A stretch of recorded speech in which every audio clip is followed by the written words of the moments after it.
Chers téléspectateurs, une fois de plus, bonjour. Nous avons sur notre plateau l'invité Cyril Olivier Amodo Lindapo. Il est expert en passation des marchés publics et aussi contrôleur principal des finances, responsable de la formation et du perfectionnement à la Direction générale des marchés publics au ministère des Finances et du Budget. Bonjour, messieurs.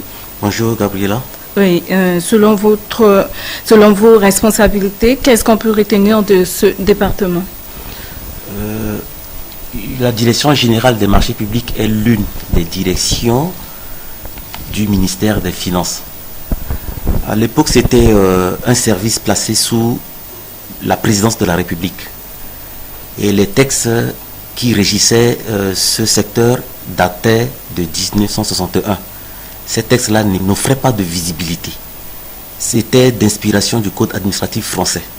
Mais à partir de 2008, il y avait un code. Grâce à la volonté du gouvernement du sursaut patriotique, ils ont apporté ce qu'on appelle la réforme dans ce secteur. Et maintenant, ce service qui était placé sous la Direction générale des marchés publics devenait un peu plus tard la direction sous le ministère des Finances. Mais après les réformes, ça devient maintenant la Direction générale des marchés publics. Après, à côté de cette direction générale, il y a ce qu'on appelle les services pilotes qui sont placés sous les 4 départements pilotes, à savoir le ministère de l'Éducation nationale, le ministère de la Santé, le ministère également de l'Agriculture et le ministère des Travaux publics. Ces services sont chargés d'assister techniquement les départements ministériels, les institutions de la République et les sociétés para-étatiques. Et à côté de la Direction générale des marchés publics, il y a également ce qu'on appelle l'autorité de régulation des marchés publics, en abrégé RMP, qui se charge de la régulation des marchés publics et du contrôle a posteriori. Et la Direction générale des marchés publics, proprement dite, qui est l'une des directions générales du ministère des Finances, son rôle est le contrôle a priori de ce qu'on appelle les plans prévisionnels de passation des marchés. Les plans, ce sont comme des programmes d'emploi. Les plans indiquent les natures des besoins, indiquent les modes de passation des marchés, indiquent également ce qu'on appelle le délai d'exécution ou bien ce qu'on appelle les délais optimaux. Et ce contrôle se fait d'abord en première position sur les plans prévisionnels. Et en deuxième position, cette direction générale fait également le contrôle des dossiers d'appel d'offres, des fournitures, services courants et prestations intellectuelles. Et cette direction donne également des avis juridiques et techniques sur toute correspondance émanant des autorités contractantes. Voilà ce que je peux dire sur cette direction générale des marchés publics. Monsieur Cyril Olivier Amodo Lindapo, vous êtes expert en passation des marchés publics et aussi responsable de la formation et du perfectionnement à la Direction générale des marchés publics au ministère des Finances et du Budget. Vous pouvez nous signifier au moins quelques activités que vous exercez au sein de votre institution qui constituent un défi majeur pour le pays? Je parle d'une manière globale. Ce que nous faisons au niveau de la Direction générale des marchés publics, j'ai déjà expliqué, c'est le contrôle a priori des plans prévisionnels, le contrôle des dossiers d'appel d'offres et des avis juridiques et techniques. Auparavant, il n'y avait pas cela. Et à partir de réformes, nous avons maintenant ce qu'on appelle le Code des marchés publics qui régit ce secteur. Il y a le manuel des procédures, il y a la publicité que nous faisons à la radio sur le site internet de la Direction générale des marchés publics et sur les journaux aussi de la place. Donc, c'est à partir de cette réforme-là. Cela constitue déjà ce qu'on appelle un défi majeur. Oui. Parce qu'auparavant, il n'y avait pas cela. Il n'y avait pas la publicité, il n'y avait pas le plan prévisionnel, il n'y avait pas le code des marchés publics, il n'y avait pas le manuel de procédure, il n'y avait pas les dossiers d'appel d'offres type de fourniture, services courants et de prestations intellectuelles. Mais grâce à l'effort du gouvernement, maintenant, tous ces éléments-là sont mis en place et les 3 structures dont je viens de parler, c'est-à-dire les services de passation des marchés, la Direction générale des marchés publics et l'autorité de régulation des marchés publics, tout ça là sont des efforts, des réformes. Donc ça constitue déjà un défi majeur. Nous faisons cela pour apporter ce qu'on appelle la transparence dans la gestion des choses publiques, parce que le secteur des marchés publics représente un maillon très important dans la chaîne des dépenses publiques.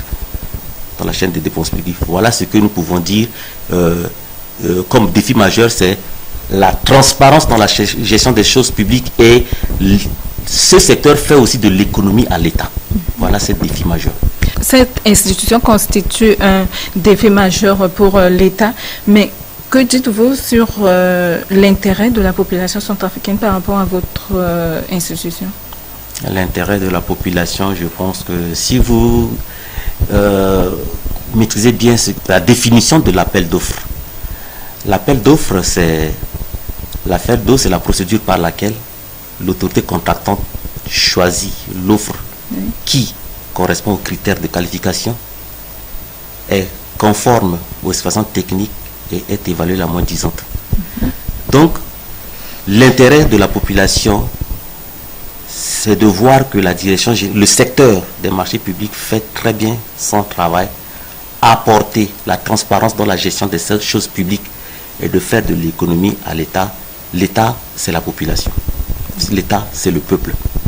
Si la direction générale est là pour faire ce travail, apporter la transparence et de faire de l'économie à l'État, et par rapport également à des différents éléments que je viens de citer ici, le Code des marchés publics qui régit les marchés, le manuel de procédure qui est présent, les dossiers d'appel d'offres, tous ces documents constituent déjà un défi majeur pour l'intérêt de la population.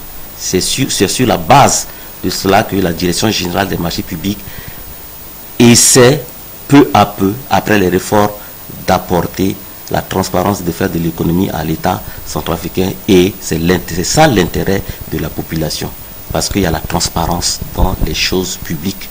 Ok, mais quelles sont les difficultés que vous rencontrez dans vos exercices dans ce département? Il y a plusieurs difficultés, parce que à partir de 2008, on a un code des marchés publics, mais nous avons examiné qu'il y a des vides. Nous avons vu des failles, donc il faut réviser le code des marchés publics en premier lieu. Il faut réviser les codes des marchés publics, parce que il y a certains. Je donne un exemple simple. Il y a un opérateur économique qui a gagné son marché et que la direction générale des marchés publics a contrôlé au niveau du budget que la ligne est créditée. Mais une semaine plus tard, on a transféré cette ligne-là sur une autre ligne pour faire un autre travail. Et celui qui a gagné le marché, il a dépensé de l'argent pour acheter le dossier d'appel d'offres, il a payé des patentes.